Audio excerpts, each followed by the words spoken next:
Hello विद्यार्थियों, target with लक्ष्य की इस नई वीडियो में आप सभी का स्वागत है। तो आज के इस लेक्चर में मैं आप सभी को यहाँ पर रसायन विज्ञान के कुछ महत्वपूर्ण प्रश्न जो है चालू करवाऊंगा। तो इसमें जो पहला क्वेश्चन यहाँ पर लिया गया है, क्वेश्चन है कि यद्यपि विद्युत रासायनिक श्रेणी में एल्यूमिनियम हाइड्रोजन से ऊपर स्थित है, परंतु यह जो है वायु और जल में स्थायी है, क्यों? यहाँ पर पूछा गया है कि जो एल्यूमिनियम है ये हाइड्रोजन से जो है ऊपर स्थित है विद्युत रासायनिक श्रेणी में, यानी कि एल्यूमिनियम जो है ये विद्युत रासायनिक श्रेणी में हाइड्रोजन से ऊपर स्थित है, परंतु यह जो है वायु और जल में स्थायी क्यों है, ये आपको बताना है। तो ध्यान दीजिए, इसमें बताया गया है कि अत्यधिक सक्रिय होने के कारण वायु की उपस्थिति में एल्यूमिनियम धातु की सतह पर एल्यूमिनियम ऑक्साइड, यहाँ पर ध्यान दीजिए, इसका मतलब यहाँ पर ये दिया गया है Al2O3, इसे हम लोग बोलते हैं एल्यूमिनियम ऑक्साइड की रच्छी परत जो है जम जाती है, जिसके कारण एल्यूमिनियम धातु पर वायु तथा जल का जो है कोई प्रभाव नहीं होता है। इसी कारण जो है यह वायु व जल में स्थायी होती है। याद रखिएगा यहाँ पर कि जो आपका एल्यूमिनियम है ये हाइड्रोजन से ऊपर स्थित है, इसलिए ये जो है अधिक सक्रिय है। तो वही यहाँ पर बताया गया है कि अत्यधिक सक्रिय होने के कारण वायु की उपस्थिति में एल्यूमिनियम जो है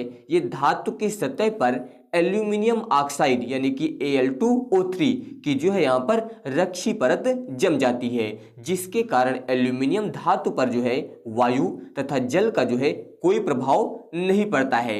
इसी कारण यहाँ पर जो है वायु व जल में जो है ये स्थायी होती है। ये आप लोग यहाँ पर याद रखिएगा। अब इसके बाद ध्यान दीजिए यहाँ पर अगला क्वेश्चन।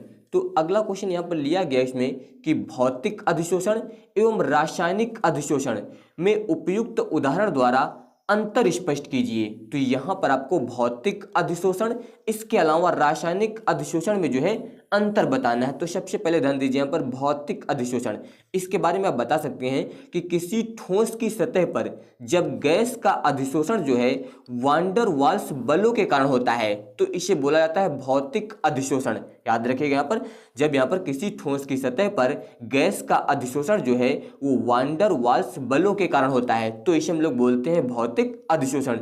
इसके अलावा आपका रासायनिक अधिशोषण, इसके बारे में बताएंगे कि जब किसी ठोस की सतह पर गैस के अधिशोषण में रासायनिक बंध बनते हैं तो इसे बोला जाता है रासायनिक अधिशोषण। याद रखिएगा कि जब किसी ठोस की सतह पर गैस के अधिशोषण में रासायनिक बंध बनते हैं तो इसे जो है रासायनिक अधिशोषण कहते हैं। और भौतिक अधिशोषण जो है ये ताप बढ़ाने पर रासायनिक अधिशोषण में परिवर्तित हो जाता है। ये भी आप लोग यहाँ पर याद रखिएगा कि जो भौतिक अधिशोषण होता है जब ताप बढ़ाया जाता है तो ये रासायनिक अधिशोषण में परिवर्तित हो जाता है। तो अंतर याद रखिएगा यहाँ पर कि जब ठोस की सतह पर गैस का अधिशोषण जो है वान डर वाल्स बलों के कारण होता है तो इसे हम लोग बोलते हैं भौतिक अधिशोषण, और जब किसी ठोस की सतह पर गैस के अधिशोषण में रासायनिक बंध बनते हैं तो इससे बोला जाता है रासायनिक अधिशोषण। ये आप लोग याद रखिएगा।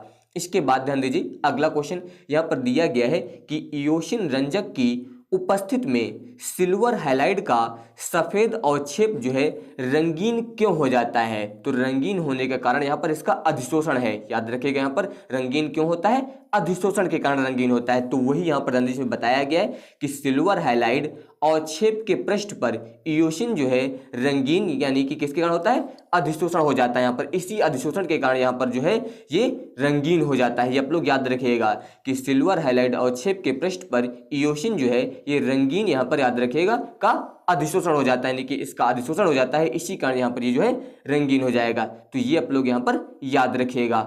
अब इसके बाद ध्यान दीजिए यहाँ पर अगला क्वेश्चन।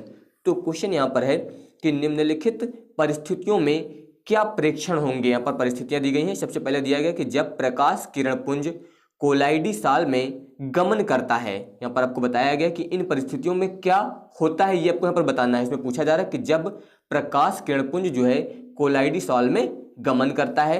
इसके बाद दूसरा है कि जब जलयोजित फेरिक ऑक्साइड सॉल्ट में NaCl विद्युत अपघट्य मिलाया जाता है तो क्या प्रेक्षण होता है। इसके अलावा तीसरा है जब कोलाइडिसॉल में विद्युत धारा प्रवाहित की जाती है तो क्या प्रेक्षण होगा।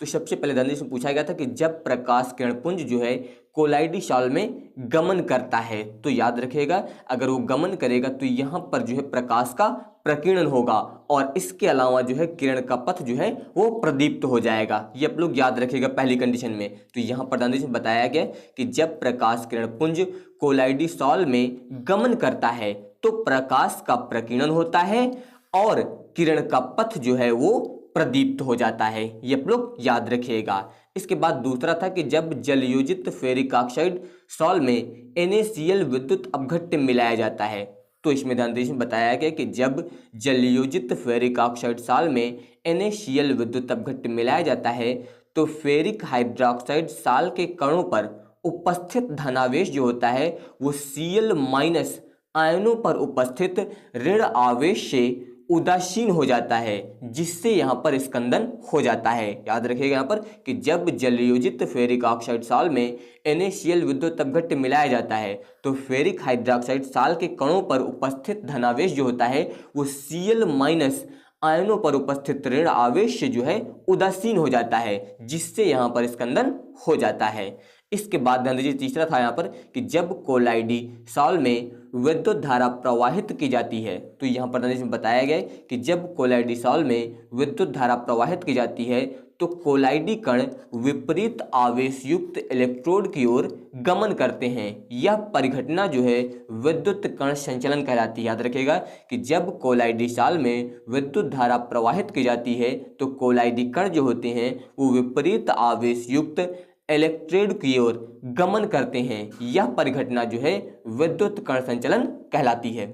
अब इसके बाद ध्यान दीजिए अगला क्वेश्चन है कि उत्कृष्ट गैसों के उपयोग को लिखिए। तो यहाँ पर ध्यान दीजिए उत्कृष्ट गैसों के उपयोग के लिखिए। यही क्वेश्चन अलग प्रकार से आ सकता है कि हीलियम गैस की उपयोगिता पर टिप्पणी लिखिए या फिर अक्रिय गैसों की उपयोगिता पर संक्षिप्त टिप्पणी लिखिए या फिर आ सकता है नियॉन के प्रमुख उपयोग लिखिए या फिर आ सकता है आर्गन के प्रमुख उपयोग लिखिए या फिर आ सकता है हीलियम, नियॉन और आर्गन की उपयोगिता लिखिए। क्योंकि यहाँ पर बात हुई थी उत्कृष्ट गैसों की तो यहाँ पर हीलियम, नियॉन, आर्गन ये सभी जो है उत्कृष्ट गैसें होती हैं। तो ये क्वेश्चन जो है अलग अलग प्रकार से आ सकता है। तो इसमें ध्यान दीजिए यहाँ पर उत्कृष्ट गैसों की उपयोगिता यानी कि उत्कृष्ट गैसों के उपयोग। तो सबसे पहले याद रखिएगा कि रक्त में कम विलेयता के कारण हीलियम तथा ऑक्सीजन के मिश्रण का उपयोग जो है गोताखोरों द्वारा सांस लेने में किया जाता है। याद रखिएगा कि रक्त में कम विलेयता के कारण हीलियम तथा ऑक्सीजन के मिश्रण का उपयोग जो है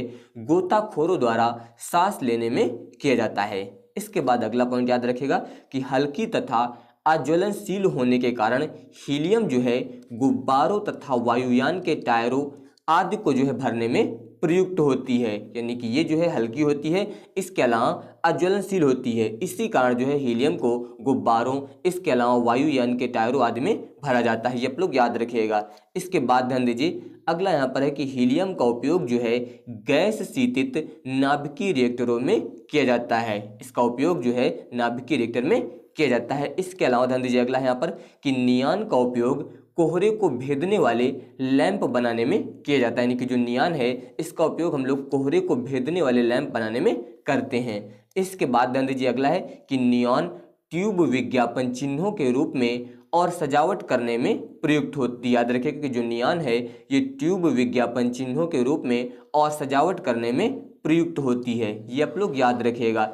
इसके बाद ध्यान दीजिए अगला पॉइंट इसमें बताया गया कि आर्गन का उपयोग उच्च ताप धातु कर्मी प्रक्रमों में निष्क्रिय वातावरण उत्पन्न करने हेतु किया जाता है। याद रखिएगा कि आर्गन का उपयोग जो है वो निष्क्रिय वातावरण उत्पन्न करने में किया जाता है। इसके अलावा आर्गन जो है विद्युत बल्बों को भरने में प्रयुक्त होती है। यानी कि जो आर्गन गैस है इसे विद्युत बल्ब में भी भरा जाता है।